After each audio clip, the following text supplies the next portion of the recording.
Welcome to this ATA Insights webinar.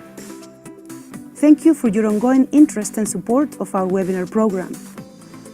Today's session will begin in 2 minutes. ATA Insights Webinars is an online platform for the dissemination of professional renewable energy knowledge across international borders. Our aim is to democratize access to information, for innovation to spread faster, and to make the industry more competitive. And we do this through our online sessions, open to all our members. Every year, we do more than 100 sessions with over 250 speakers, 50,000 attendees from more than 50 countries. To participate in the session today, use the chat on the right-hand side to introduce yourself, your company, and where you're joining from. Under the screen, you will find the Q&A box, where you can send your questions for the speakers. We will get to as many as we can today. We're recording this session, and we will send you a link to the materials in a few days. Please consider supporting our content creation for the webinar program. Contact us on the email on screen.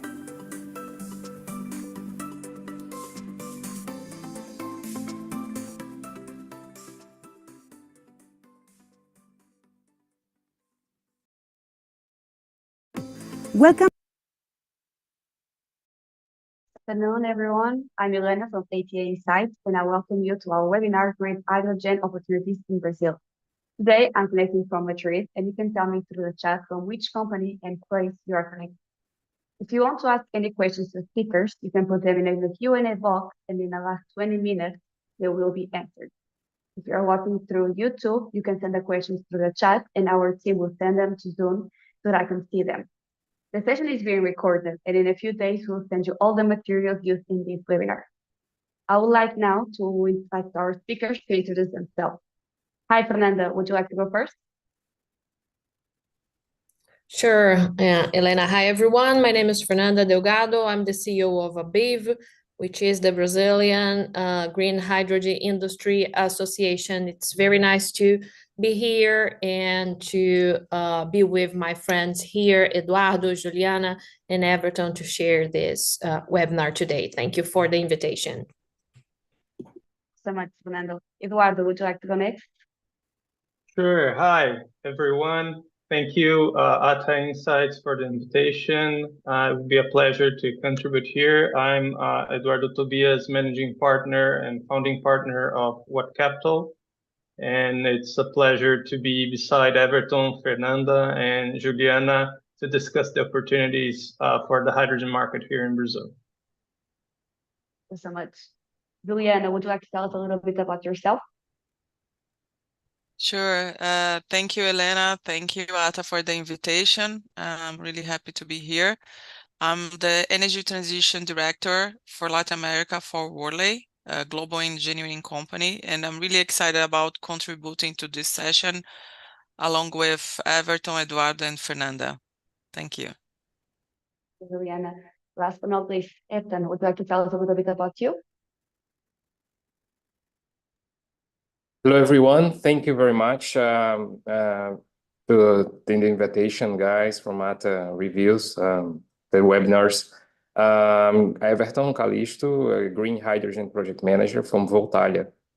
I'm very glad to be with you all in this webinar.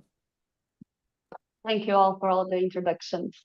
Fernanda, would you like to start with your presentation? Sure, let me try to share my screen. Whenever you're ready.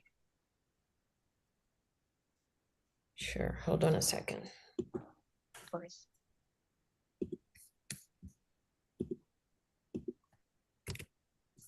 It's always hard when you need the thing to work as you rehearse. So there you go.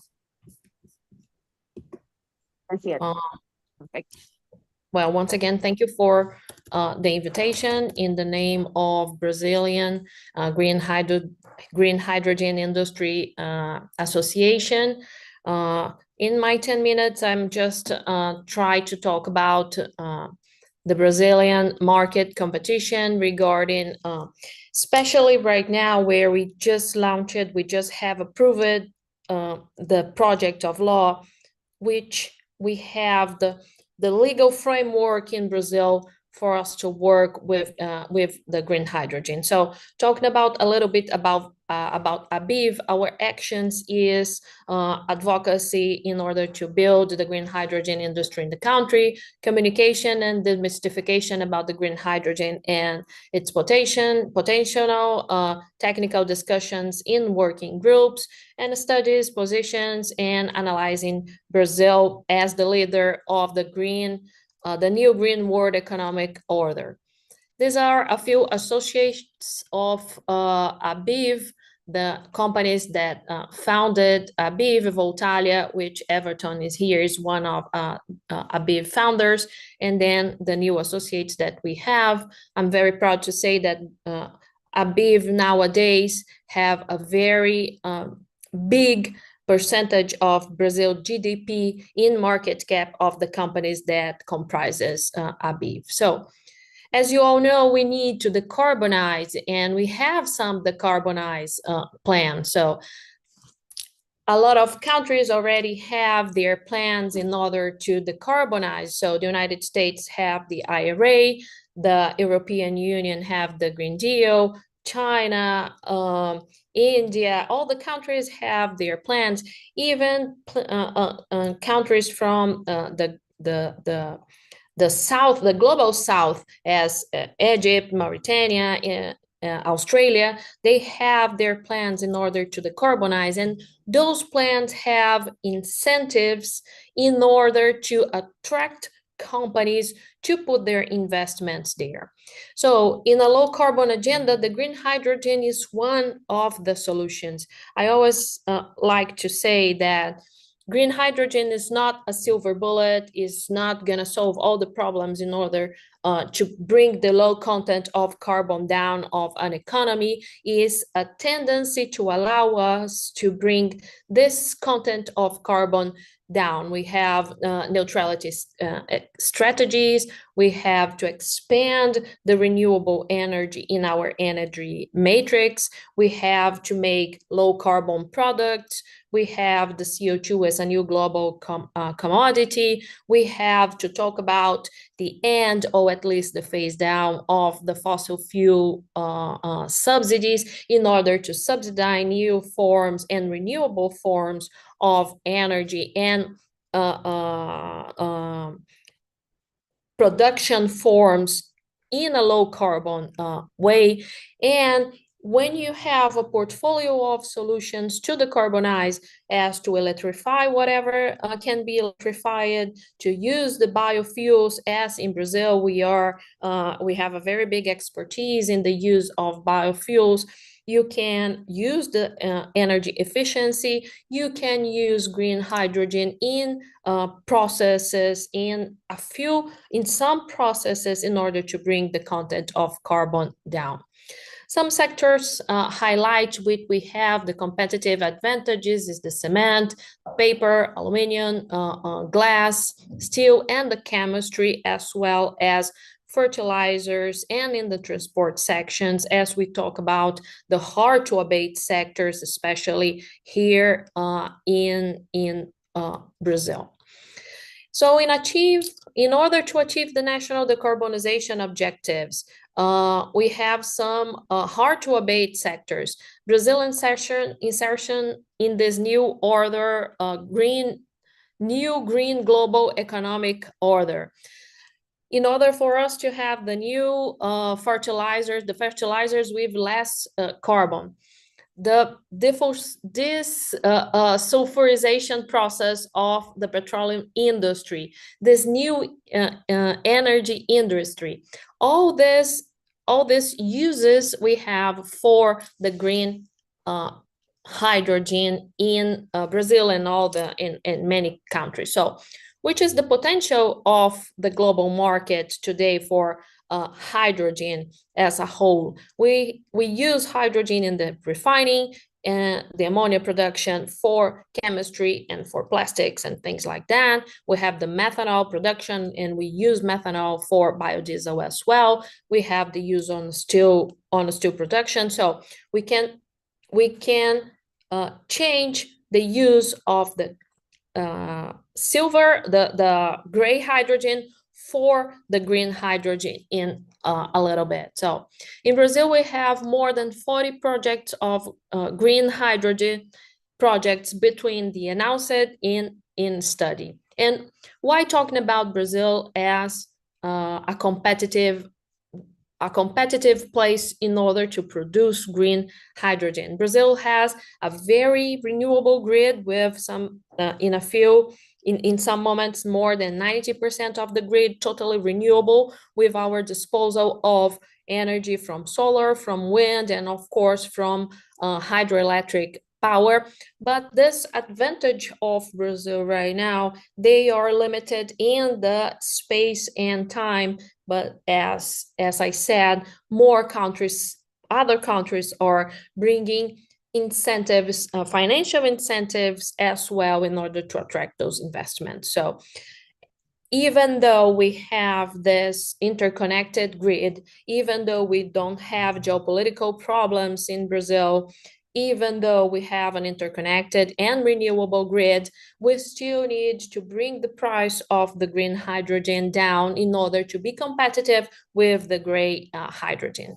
And why this is so important, not just for Brazil, but for other countries, because we're talking about a new industrialization, the neo-industrialization, as the Brazilian government likes to talk about, in order to change some upstream processes, changing the use of coal, the use of gas, the use of LNG, the use of petroleum products, but for the use of green hydrogen. And the end use, as you all know, can be industry, chemicals, fertilizers, steel, and of course the transport sectors. Things that I like to say about green hydrogen, which green hydrogen is not. It's not a single commodity. There is a very big necessity of investments in order to make this industry, to take this industry from the ground. So you need a lot of money, a lot of investment to build all those plants. So it's a very sophisticated, a very complex industry to be built, not just in Brazil, but for Brazil, it means to deliver jobs, to deliver incentives, as to say. It's not a completely emission-free energy solution, but its production and the use of green hydrogen is emits much less than other hydrogens and other energy solutions. And as I said, it's not a primary product, and the use of incentives is not just the importance for Brazil is not that we are not just going to export those products. We have a local market, the development of a local market. So the opportunities is to diversification of our energy matrix, stimulating the development of the renewable energy technologies in order to bring technology to the country, in order to have all those plants to be built, promoting innovation and creating jobs in the hydrogen value chain. This is important in order to accommodate new companies, and those companies to be Brazilian companies, the potential of reducing greenhouse gas emissions, and the promotion of international partnerships. We still have some challenges to go. The development of technology and the industrial scale to be built, the development of human resources here in Brazil, standardizations and certifications. Energy transmission still have to be built, but a problem that will be solved with time, and the scalable ecosystem of equipment and supplies. We estimate here in ABIV that until 2050, the investments will comprise 7 trillion reais in our GDP. We are considering that Brazil will participate with 4% of the global market share, and it means a very huge collection of tributes for the Brazilian government, very much bigger than the incentives that the industry is asking for. So this is what I have here to present a little bit of ABIV and the opportunities that we have in Brazil. Once again, thank you very much for the opportunity. Fernanda, for your presentation, for all of your insights. Eduardo, would you like to go next on your presentation? Hi, sure, Elena. Thanks again. Just a moment to share my screen here. Of course. Yeah, we can see it now.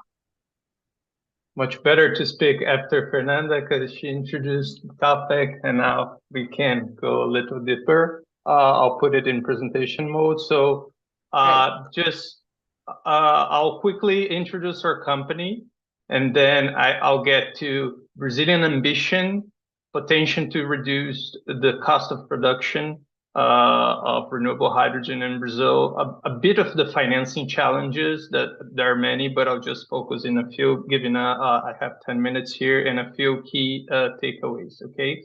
So we are a Brazilian-based financial advisory firm. We're fully dedicated to renewable energy projects, including hydrogen projects. So we basically support investors and project developments in the investment analysis of those new greenfield projects and expansion of existing projects. As we also work with wind, PV, and bioenergy and storage, as well as biomethane here in Brazil.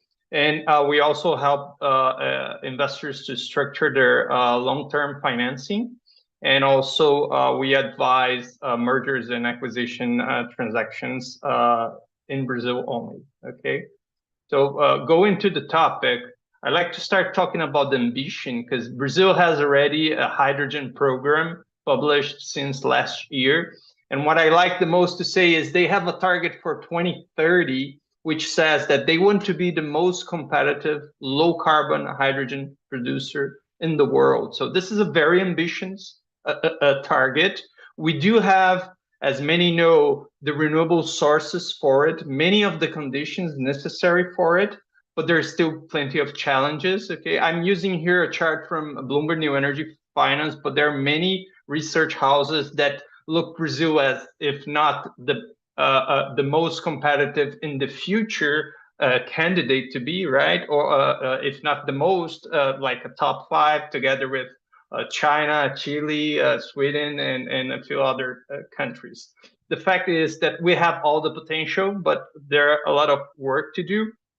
Part of that work is the regulation that Fernanda talked a little bit earlier. I'll focus a little bit more on how some ways that we have to trail in order to reduce the cost of production and financing aspects as well. So this is a new chart is from PSR. PSR is the energy consultancy firm in Brazil here, that they're a leading consultancy firm. They just published those numbers. And of course, as a reference, it can vary a lot, but the idea here is to show that it's yet pretty expensive to produce green hydrogen in Brazil, and it's yet very theoretical, because we have only pilot plants operational in Brazil. So one of the main issues here is that we need scale. And by scaling it up, of course, and this is not only in Brazil, everyone expects to reduce the cost of production. Of course, there are also tax issues that part of it is being solved by the law bill that has just been approved. Some incentives coming in that will already reduce a little bit of that. There's of course the cost of capex, which is basically technology, and cost of power. But the fact is that the issue is not only reducing the cost, but the central issue is like is to be cheaper than the gray hydrogen, which is what we produce the most and consume the most here in Brazil today, especially looking at the internal market potential, which is one of the competitive advantages of Brazil, right? We're not only have the conditions to be a larger producer, but we also have the conditions to be a very large consumer of the renewable hydrogen.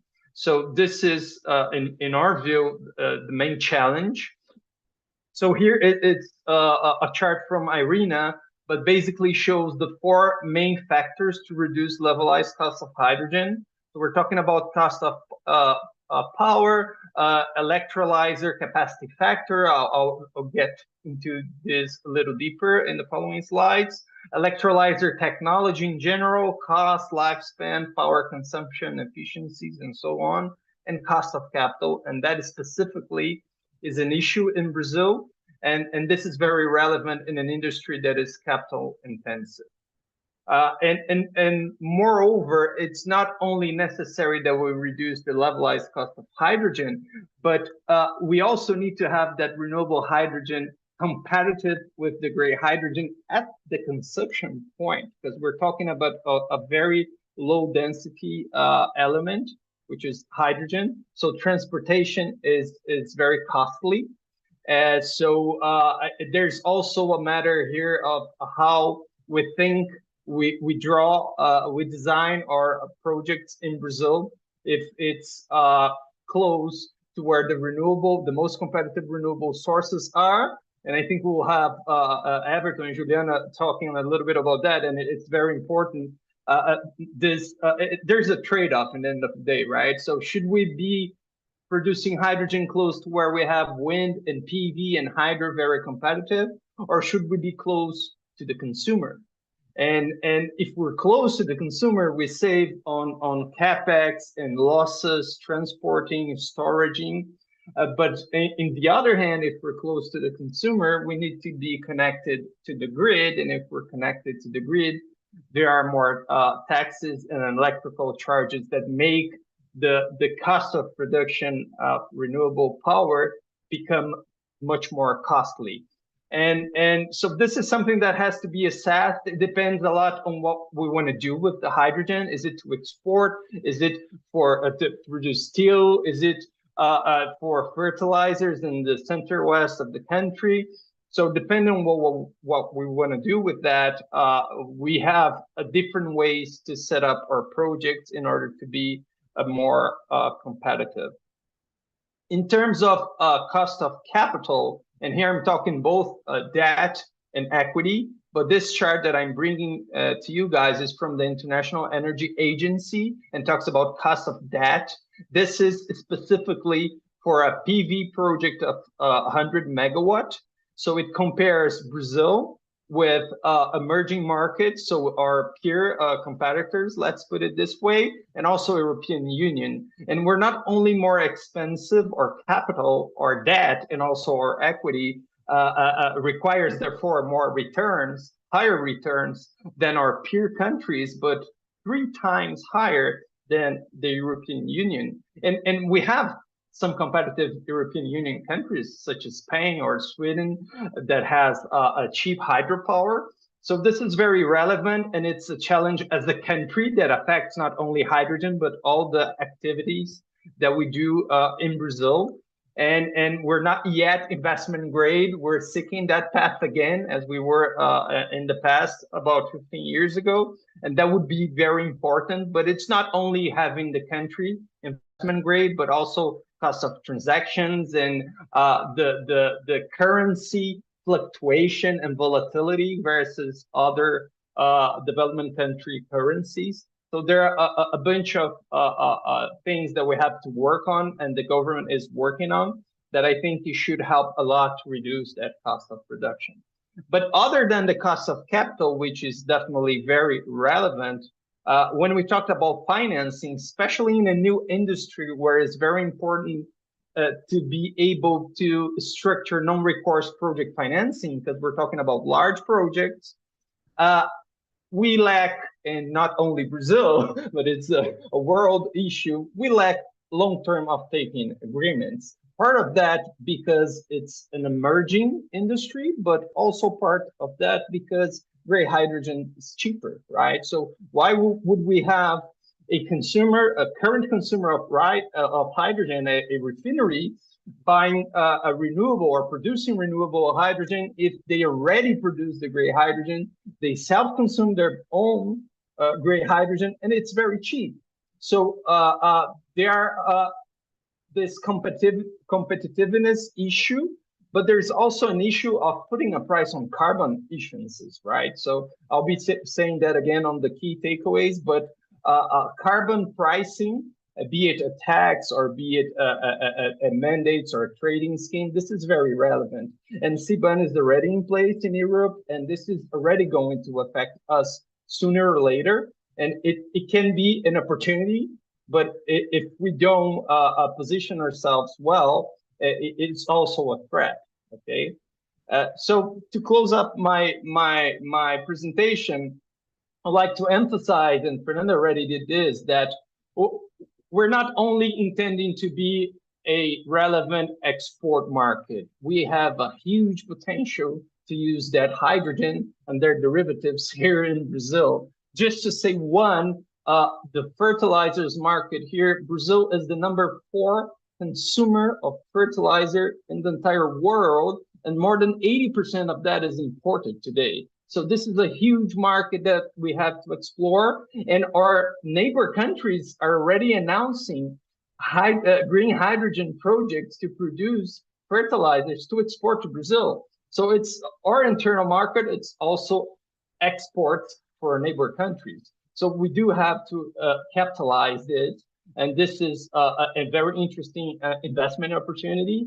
I also see some niche mid-sized projects in Brazil that we may develop in the mid-term, not waiting too much for the long term here, because there are smaller volumes being consumed and fragmented in the country. We're a very large country, and the logistical costs may make and do make, in fact, that gray hydrogen reach the final consumer at more expensive values, different from a refinery, for instance.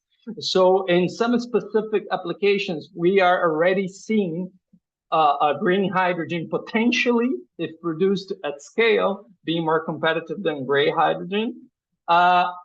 It is important to mention that if we want to be competitive, we need to use our grid, which is a competitive advantage. We need to use our hydropower, which is zero carbon emissions.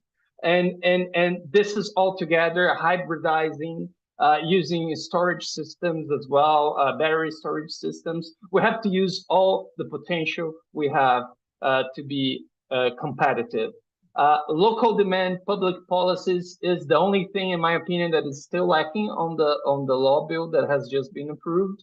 So it would be very beneficial to the country, in our point of view, if we had a local policy for consumption of renewable hydrogen, for replacement of gray to renewable hydrogen in Brazil as well. The carbon market I already mentioned, and the fact of we'll be needing, in terms of financing, a lot of international capital, because a lot of that hydrogen will be dollarized.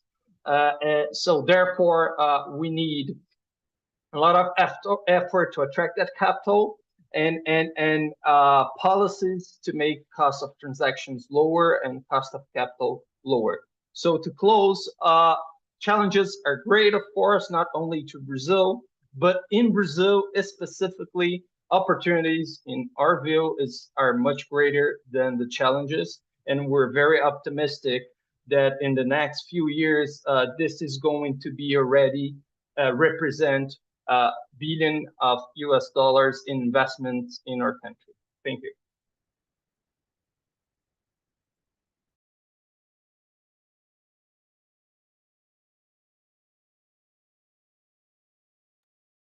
Ellen is on mute.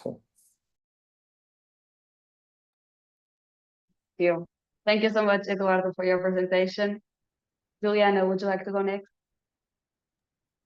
Sure, Elena. Let me share my screen. Thank you. Just a second. Okay. Share.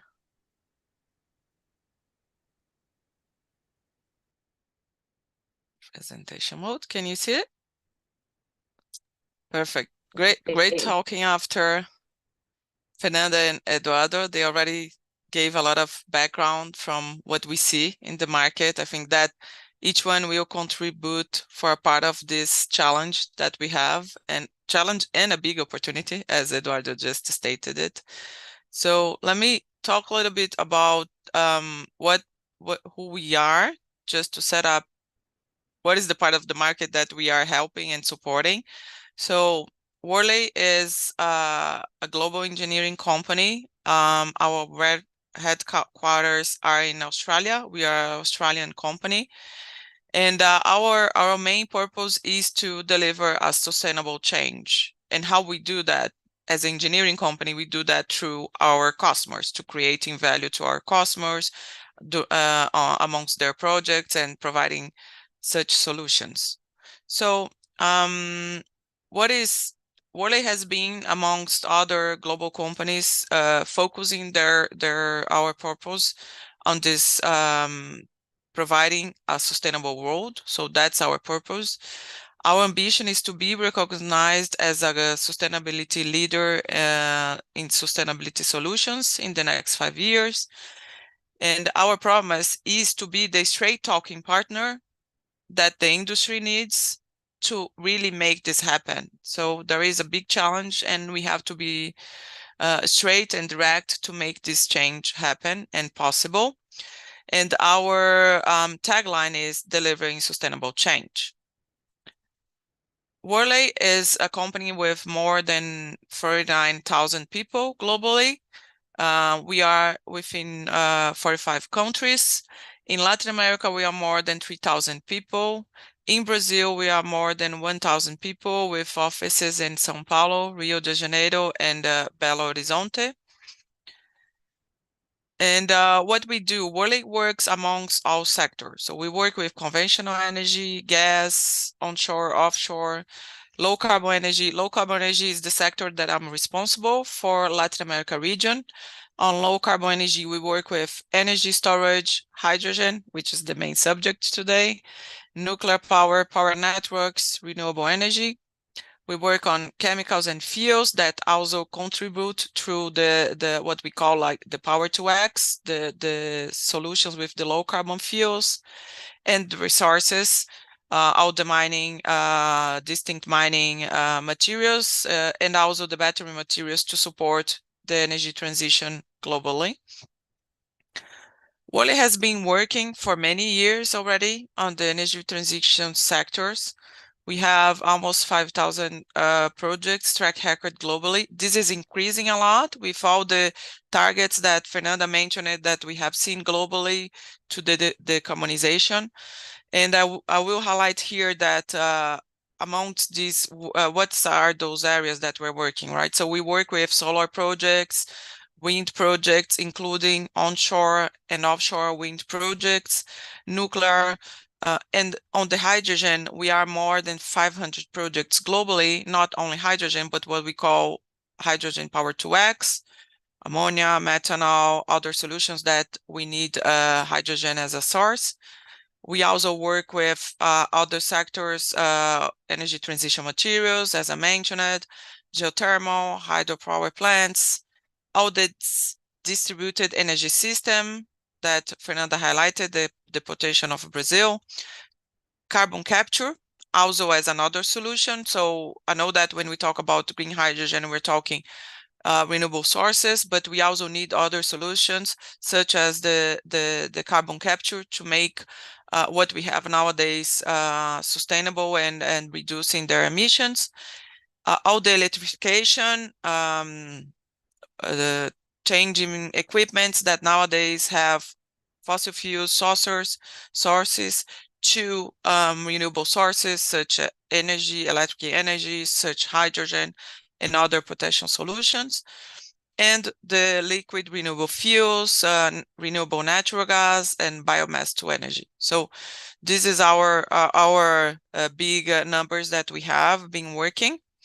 And just to get in the subject of hydrogen, just to give an example and more details on what Fernanda just mentioned about the global demand.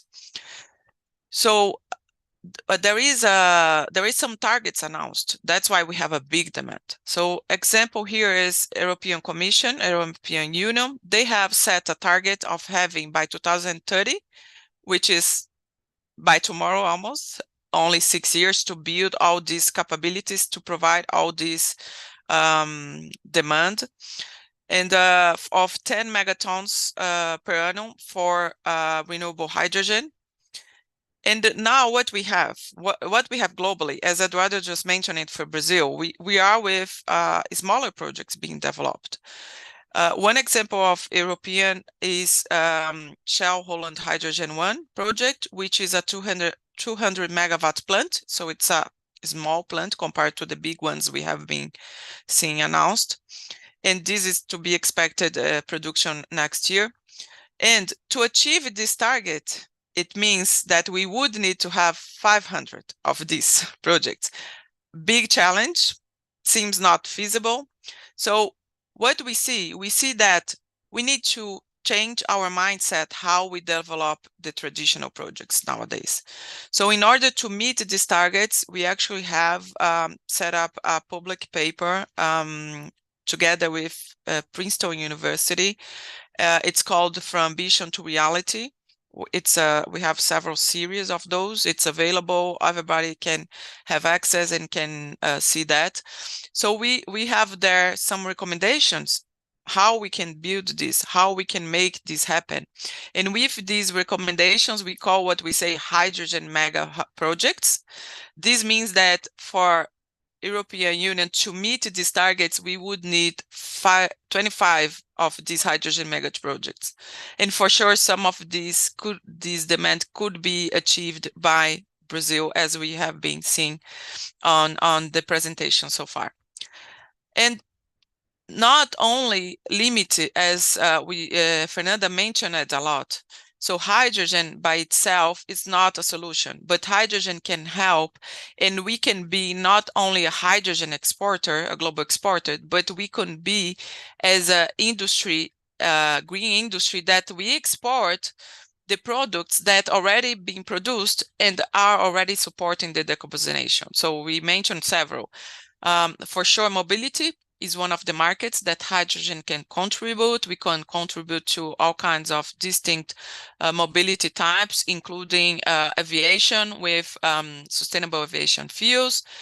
We can use as by itself export and use these in other locations. So using ammonia as a carrier, we have seen nowadays that the main carrier that's being used is the ammonia as a choice.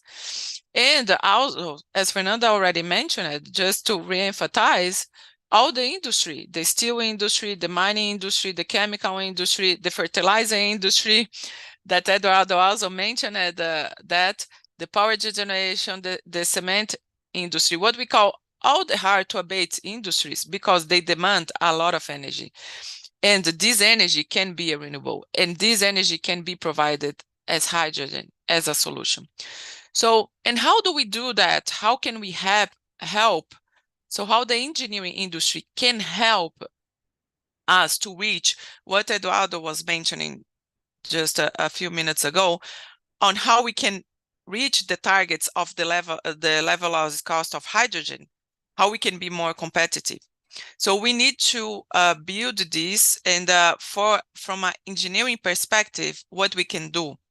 We can do what we say a repeatable formula. So during engineering procurement, we can adopt a modular approach that will simplify the replication of these projects, either if it's a scalable project. So for example, we start small project and then we get bigger by phases, by years. Or if you want to build many projects, we have this situation with some customers. So many customers, they want to build all over the world, not only in Brazil, but other locations. So you can use this approach and you can replicate these projects. So this could be some solutions from the engineering that could support on the implementation of these projects. Also, during the fabrication and construction, to have all this connected, the modularization since the project, then during the fabrication and the construction, how we can implement this project to gain especially cost and time, that they will combine both together. And also, for sure, all that we know nowadays, all the asset management, the digital technology that we can use this approach during the engineering studies to consider this approach, so we can reach these more competitive costs. Okay, so this is general, it's not only for Brazil, it's globally. This is an engineering solution that you can provide for the projects in order to reach these targets. And but why Brazil? Where is the opportunity in Brazil? So for example, I've been working with green hydrogen in the past 3 years in Latin America. And we see that Latin America is increasing a lot the eyes to that. We have seen a lot of projects. Worley itself, we have more than 20 projects in the region in the last 2 years, and this is increasing. So there is a market, there is opportunity. For sure, those projects are initial stages, concept stages. And Latin America has a big potential, especially Chile and Brazil, because of the renewable energy, the price that we have. Globally, this is quite relevant. But why Brazil more than Chile? I'm taking care of all the region, but I think it's important to say that Brazil is much more prepared. Brazil has more infrastructure already developed. That's what I mentioned here. Availability of wind, solar, and hydropower plants, and the maturity that Brazil already has on the renewable sector. So we have a big track record on solar, a big track record on onshore wind, and we are close to the coast. We have several states already having their hydrogen hubs, licensing their hydrogen hubs to be prepared to export the hydrogen. So this is a key differentiator for Brazil. But this will require, so this will require actions. This is not only, okay, Brazil is there, it's ready. No, this will require actions. So 2 of those actions mentioned already. Long-term vision for hydrogen. So we need to have a long-term vision. We have to ensure these agreements with countries that we can provide the hydrogen on a long-term vision. There is already some countries doing that. In the UK, for example, there is some projects that the UK government supports the development of these projects and ensures that these projects can have an off-taker for a long term. So it helps on the financing, as Eduardo was mentioning. Also, for developing the technology, we have to have the short-term opportunities. So we have to have the pilot projects. We have to have the small projects, so this can help us to be near the technology. First of all, when I started saying here, okay, so we need to do hydrogen, everybody was like, what is that, you know? And then I need to explain the basics. It comes from water. We're going to break water. So it's quite interesting that nowadays a lot of people know what is hydrogen, what is green hydrogen. And this is important. That's the maturity to reach. And Brazil is moving fast nowadays with this. We have a challenge, and we need to build the capacity for the transport system and the storage of a system also. So mainly in Brazil, we are seeing green ammonia projects. We know already how to storage this, but we are talking about big projects. So this needs to be seen carefully. And ports, we have ports, but the ports, they need expansion. They need to be prepared for these big amounts of hydrogen that we need to implement in Brazil. So there is, and that's the last point, we need a collaboration. This is not going to be done only by, as Ewerton is going to mention, Voltalia as an energy company. The energy company will depend on the ports authorities, will depend on the government to give incentives, will depend on the regulations that we have in Brazil to ensure the certification of the hydrogen. So all these combinations, so we must have collaboration. We must have, like Fernanda mentioned, that Brazilian Association also to work together with the private sector and with the public sector, so we can make this happen. So I think that's the key word for us to happen, is to collaborate amongst all the stakeholders in the sectors, and we can make Brazil a global exporter, not only of hydrogen, but with the green industry solutions to support the energy transition globally and to reach the climate change targets that we have. Okay, so that's my share, Elena. Thank you so much, Juliana, for your presentation. Ewerton, the stage is yours whenever you're ready. Thank you again. Thank you everyone for being here. Just a second. This is the last but not least presentation, okay? For the guys Exactly. that are in Brazil, be patient. I know everyone is a little bit hungry. We have time. I'll try to be as concise as possible.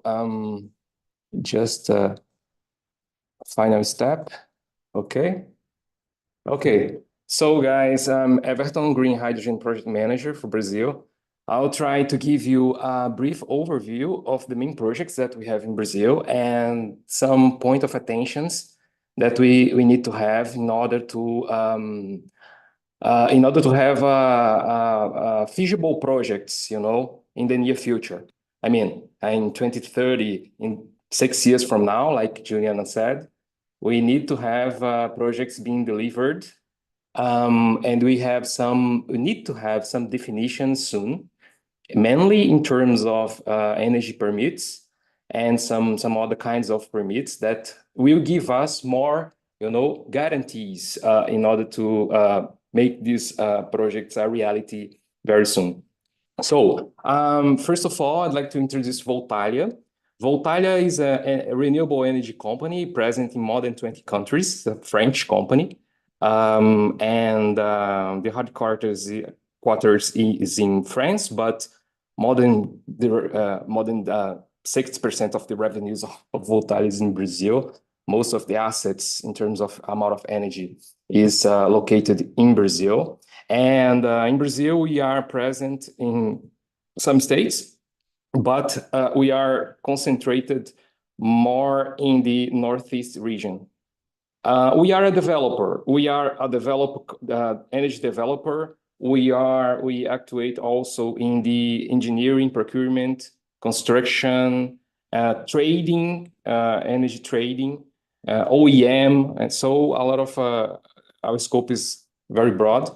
And now we are evaluating entering this new market, energy, the hydrogen market, because, you know, almost 70% of the cost of hydrogen comes from the energy. So it makes total sense to Voltalia and other energy companies to enter in this new market.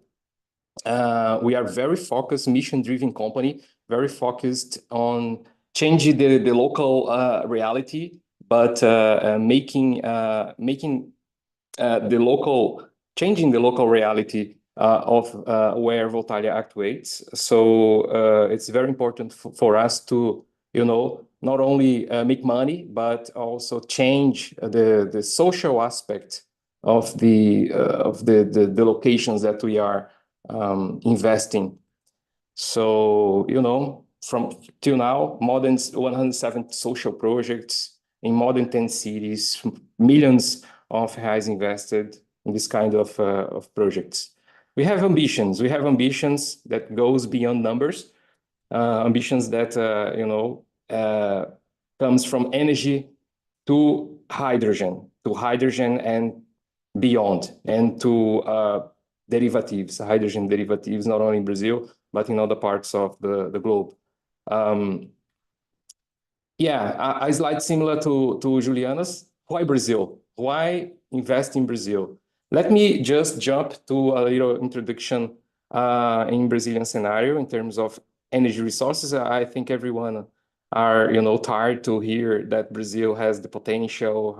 Brazil energy matrix, you know, is very good, but we need to emphasize that because you know, hydrogen, that one of the things that makes Brazil different and competitive when you compare with other countries is the fact that Brazil has one of the cheapest, the other colleagues said, one of the cheapest hydrogen prices because of the energy price and because of the amount of energy, the volume of energy that we can generate here. you know, and also because we have hydro, we have wind, we have solar, and we have a natural battery, which is hydro. So our natural battery is the hydroelectric power that can, you know, flat the curve, the generation curve of energy, and can maximize the electrolyzer load capacity or load factor. So this is very important because in other countries, the grid is dirty. The grid is not renewable. So they need to develop projects using batteries. And we don't need that. We have a clean grid. We have, and so you can develop dedicated projects, off-grid projects, and make some kind of mix of energy together with together with the grid. So we can have an optimal price for the energy, and we can have, at the end of the day, a minimal price for the hydrogen and for the ammonia and for other kinds of derivatives like methanol, SAF, and so on. 49% of Brazilian energy, you know, matrix is renewable. From those numbers, most of the energy is hydro, so which is very good. This is our natural battery. But we need more. We need to increase the number of projects, solar and wind projects, in order to balance, you know. So the aspect of additionality is very, very important to balance, to give balance to the energy matrix, because, you know, we have demand for the future, demand for hydrogen, demand for derivatives. So we can't only depend and rely on hydro, but we need more renewable energy sources in the game. Yeah, talking about different routes, there are many of them, many routes, many ways to produce hydrogen. Some of them emitting more GHG, some of and others emitting less, like electrolysis.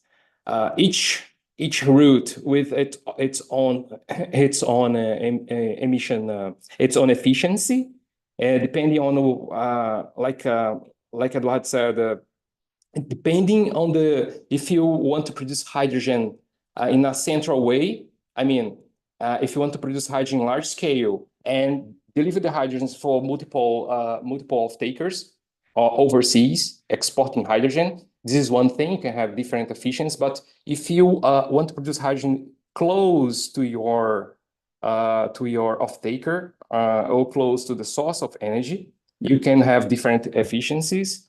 But we need to be aware that all those projects that we have in Brazil and in the world has its own level of maturity.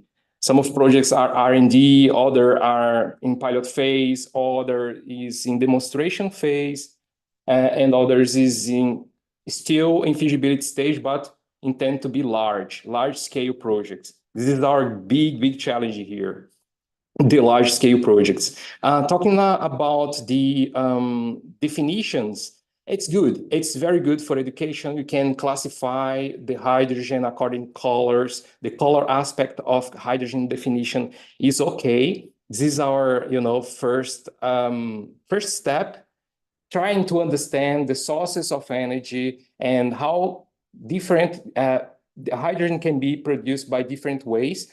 But this is not, the focus here is on the threshold emissions.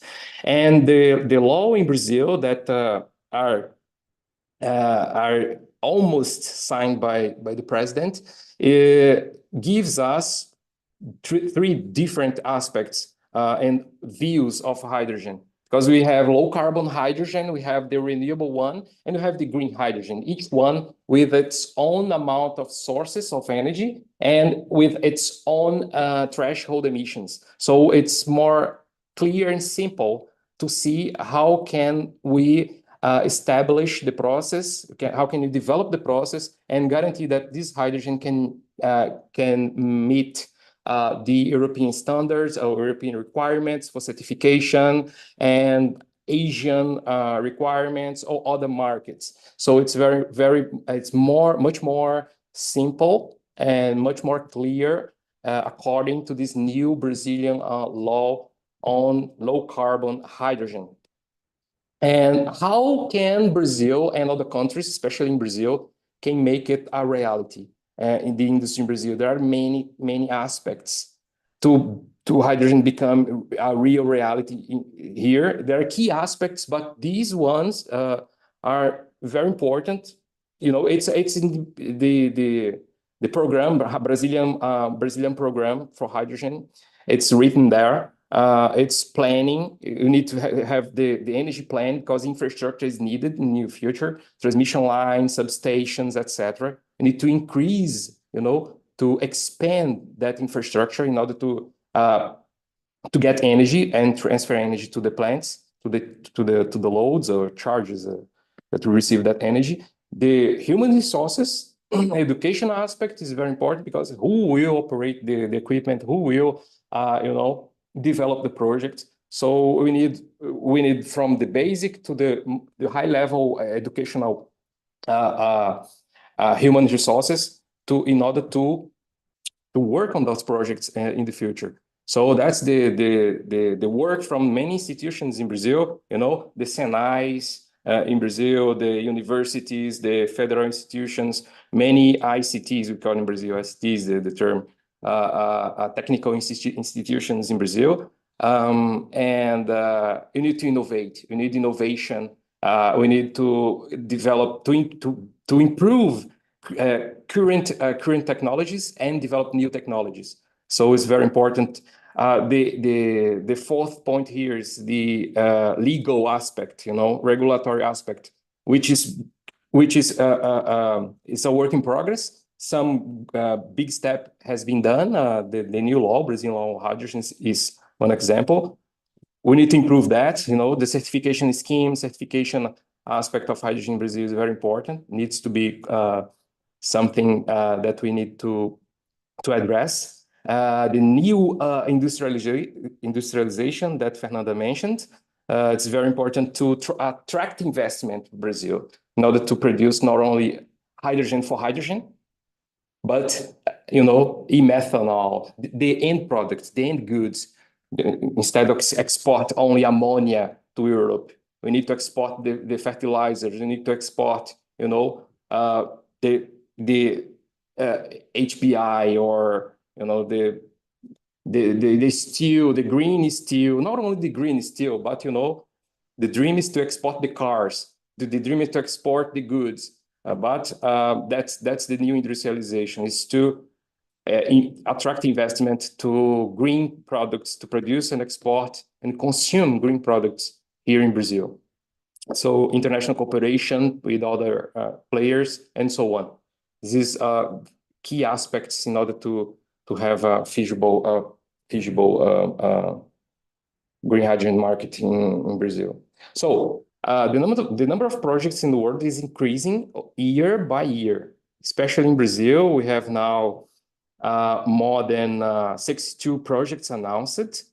But look, we have many projects announced. But as I said, many of those projects, we need to differentiate what is a R&D project, what is a pilot project, a demonstration project, and a large-scale project, you know, to meet a higher demands.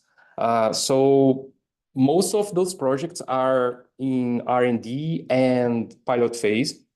We have some examples in Brazil, like the EDP company that, you know, is operating their hydrogen plant, but it's only 1.2 megawatt. I would not call that pilot. I would call demonstration, because, you know, I came from the R&D sector, so we used to call pilot when you have much smaller scale.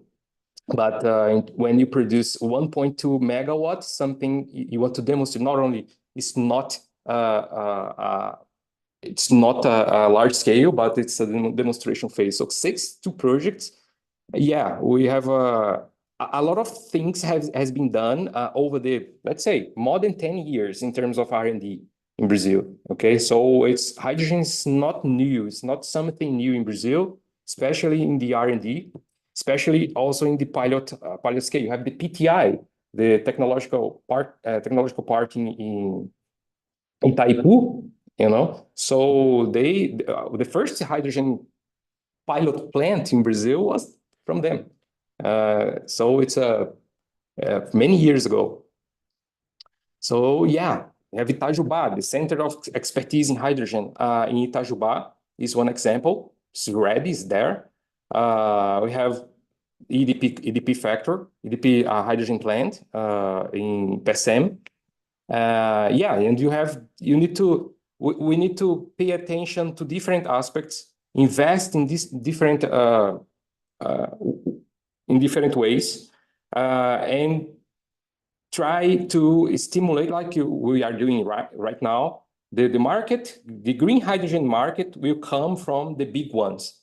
You know, to start the market, we need to pay attention to the large scale ones.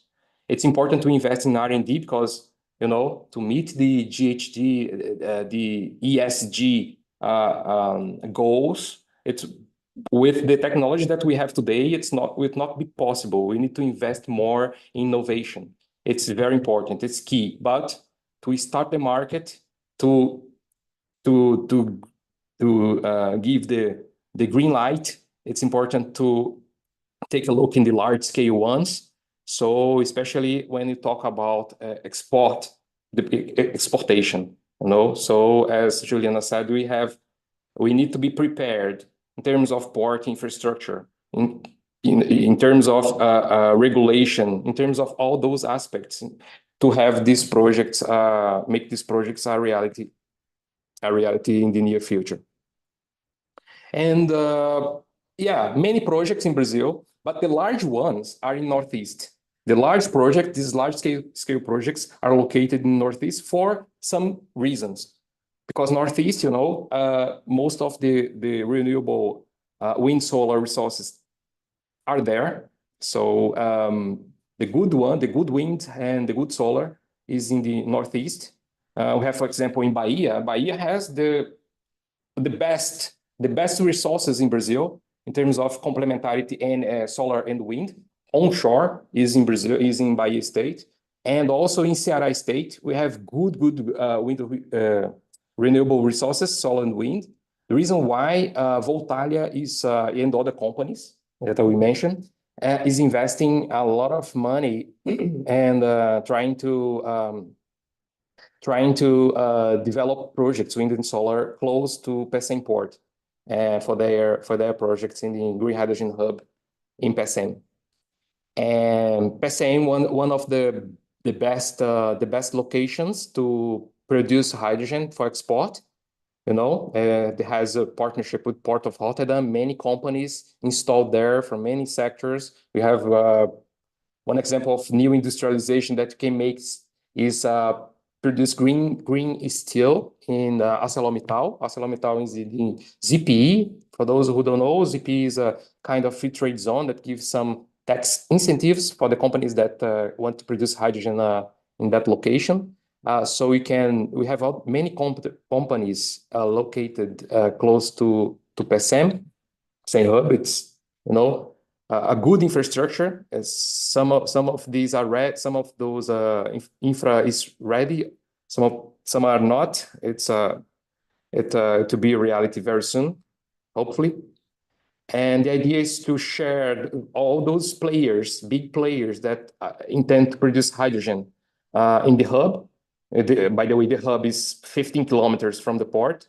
They will share some kind of pipeline, ammonia pipeline, and transfer the ammonia to a shared tank, shared storage near the port, and then send to the markets. And a good aspect of this project in PSM is the ESG aspect for water. The water, part of the water that will come to the plants, goes to the plants, will come from the Fortaleza City sewage wastewater system. So the municipal sewage wastewater system will be treated and sent and be sent to the hub, which is very good. And we can treat that water to a quality of ultra pure water for the electrolyzers. Yes, this is called Hydrous project. And yeah, the big players are there in PSM.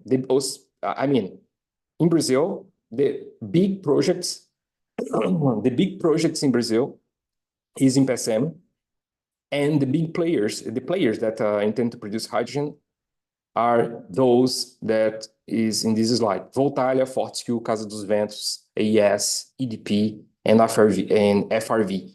So yeah, and each one with different lands. Each one signed pre-contract with the port, so to secure their respective lands. And then, yeah, and each one with their own capacities. Very similar.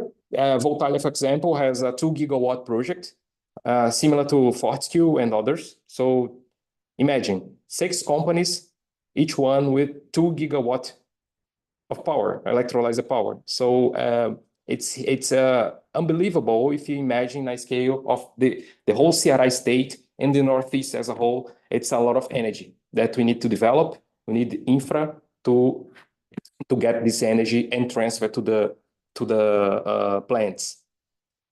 So it's another picture just showing you the perspective of our land, Voltalia land in PSM port, and in comparison and with the distance that comes from, for example, a substation, some substation here, and the ammonia pipeline to transport ammonia to the port. Another view. Yes, they have their utilities corridor, shared utilities corridor for the energy and for the ammonia. So, planned substation to receive all that amount of energy, up to 8 giga, to send to the plants. It's a very challenging project, very challenging project especially in terms of energy. The energy aspect of this project is very challenging. And I need to talk to you now about some opportunities, just to finish my presentation, and the importance of having not only our home task solved in Brazil, but we need to pay attention to what is happening in, for example, Rotterdam port. What is happening in Antwerp, in Hamburg, and other ports around the world that will receive our products, that will receive our ammonia.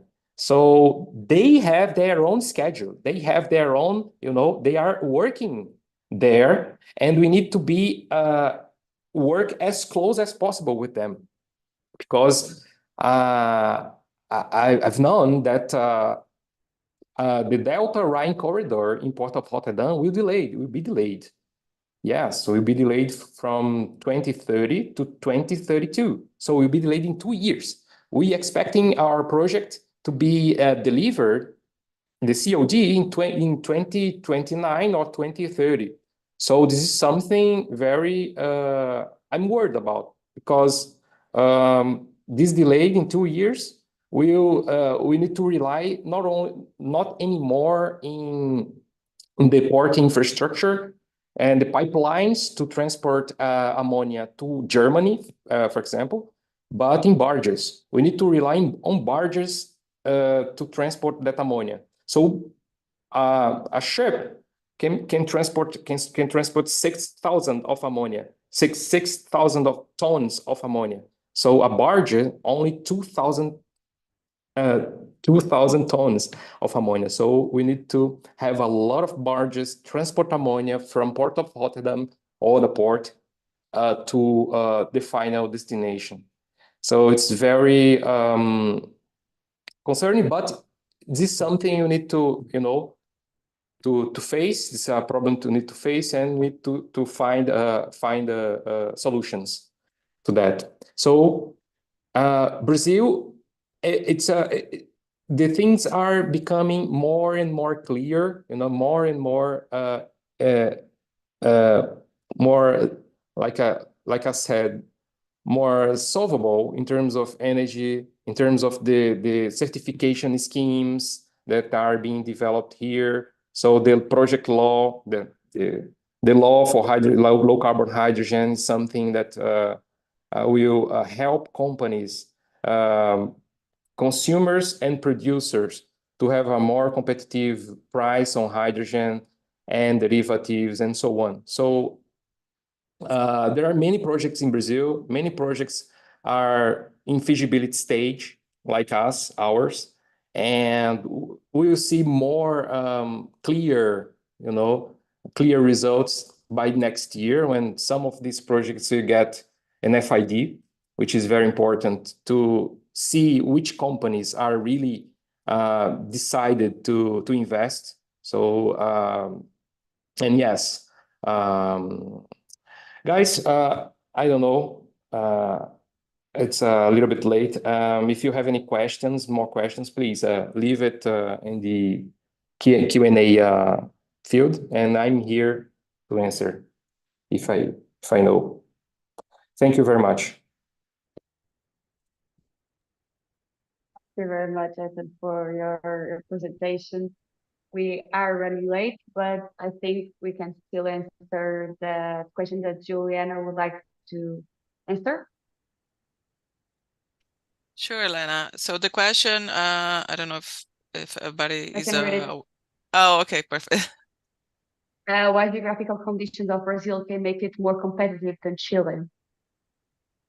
Yeah, so I just mentioned during my presentation, I'm not saying that I think that Brazil is more mature and more prepared for the short term, and it's more ready for that. When we talk about Chile, Chile already has several announcements of projects also, but there is some difficulties amongst maturity of renewable sector, remote areas that are being considered without port infrastructure. And again, connecting with the collaboration. So for example, in Chile, what's going on?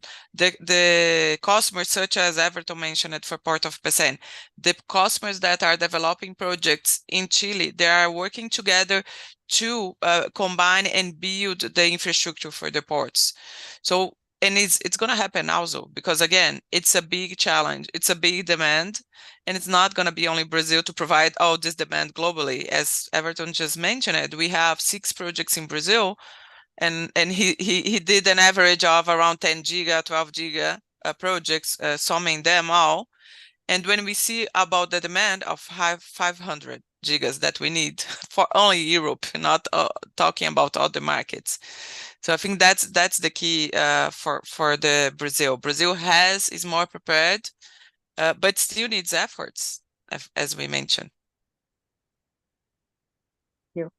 The rest of the questions we are going to send to both of you, all of you, in case you would like to answer it with the email of the person who asked the question. So I want to thank you all for coming and joining us today. It was a pleasure to meet you, all of you. Thank you. Bye. Have a good day.